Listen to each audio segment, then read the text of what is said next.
Kamisheni ya Kiswahili ya Afrika Mashariki ni miongoni mwa taasisi za Jumuiya ya Afrika Mashariki ambayo ina makao makuu yake Zanzibar. Na ilianza mwaka 2015 lakini ilianzia pale Arusha katika makao makuu ya Jumuiya ya Afrika Mashariki na ikahamia Zanzibar mwaka 2016 mwezi wa 3. Kwa hivyo mwaka uliopita mwezi wa 7 tulitimiza hiyo miaka 10, lakini sherehe ya maadhimisho ndio tutafanya tarehe 14 mwezi wa 2 2026 pale Zanzibar. Kamisheni ya Kiswahili ina majukumu ya kuratibu shughuli za kukuza na kuendeleza Kiswahili katika Jumuiya ya Afrika Mashariki na kwingineko. Na hii kazi huwa inafanywa kwa kushirikiana na nchi wanachama, na ilivyo katika itifaki ya uanzishwaji wa Kamisheni ya Kiswahili itakiwa kuwa inashirikiana na mabaraza ya Kiswahili hasa katika utekelezaji wa majukumu yake. Lakini sasa hivi hali ilivyo ni kwamba Jamhuri ya Muungano wa Tanzania tu ndio ina mabaraza, BAKITA na BAKIZA. Nchi wanachama nyingine bado ziko kwenye mchakato wa kuunda mabaraza ya Kiswahili. Na lugha ya Kiswahili ilianza kama lugha ya mawasiliano mapana kama ilivyobainishwa katika ibara ya 137 ya mkataba wa uanzishwaji wa Jumuiya ya Afrika Mashariki. Na Kiingereza ndicho kilikuwa lugha rasmi katika ibara hiyo hiyo. Lakini kikao cha wakuu wa nchi cha 21 kiliridhia kuitambua Kiswahili miongoni mwa lugha rasmi za Jumuiya ya Afrika Mashariki. Lugha nyingine zikiwa ni Kifaransa pamoja na Kiingereza ambacho kilikuwa lugha rasmi awali. Lakini vile lugha ya Kiswahili inaendelea kuwa lugha ya mawasiliano mapana kwa sababu ile ibara ilikuwa inaitambua pia kama lugha ya mawasiliano mapana. Kwa hivyo hapa lugha ya Kiswahili katika Jumuiya ya Afrika Mashariki ni lugha rasmi na pia lugha ya mawasiliano mapana. Lakini mchakato bado unaendelea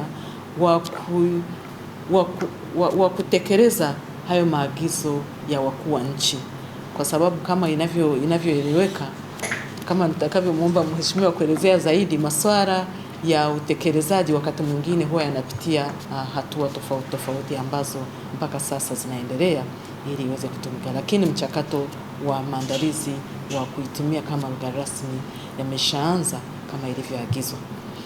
Na kamisheni inafanya shughuli nyingi ambazo shughuli ni kuratibu haya masuala ya sera ya lugha ya Kiswahili, kuratibu miradi ambayo ni ya kukuza na kuendeleza Kiswahili, na kuratibu masuala ya mitaala ya Kiswahili katika nchi wanachama, kuratibu shughuli za ubadilishanaji wadau.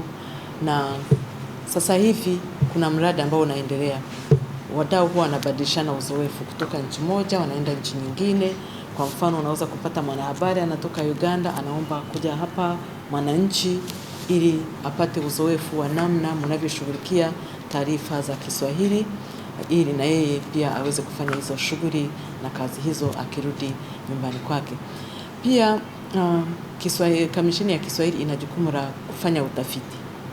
Huwezi kutunga sera bila utafiti, kwa sababu sera huwa inapata taarifa ambayo inaaminika kutokana na ule utafiti ambao umefanyika ili upate kushadidia kile ambacho unakitetea kwenye sera. Kwa hivyo Kamisheni ya Kiswahili pia imefanya utafiti.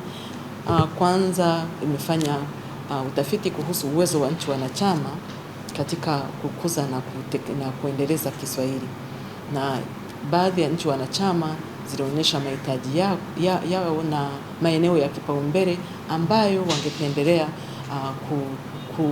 kutilia nguvu wanapotekeleza majukumu ya Kiswahili.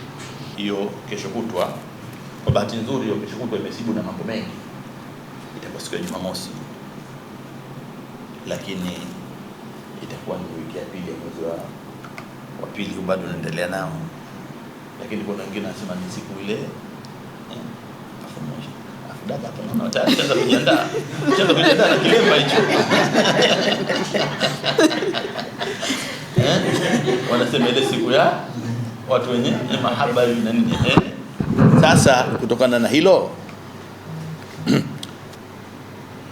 katika jambo zima la lugha yetu sisi hii Kiswahili kizidi kutufinyanga tuwe wamoja, na kwa ile dhana pia ya kwamba mtu ukitaka kwenda haraka nenda peke yako, ukitaka kufika mbali nenda na wenzako. Zingatia matumizi ya maneno hapo. Ukitaka kwenda haraka nenda peke yako, ukitaka kufika mbali nenda na wenzako. Maana unaweza ukaenda haraka usifike, lakini utafika mbali ukiwa na wenzako, kwa maana ya kwamba umoja ni nguvu, na ndo dhana kabisa ya kuwa na hii Jumuiya ya Afrika Mashariki, kwa sababu umoja huu unaanzia katika ngazi za familia kwenda kwenye mitaa mpaka taifa, mpaka sasa Jumuiya ya Afrika Mashariki tuwe na umoja wa Afrika pia.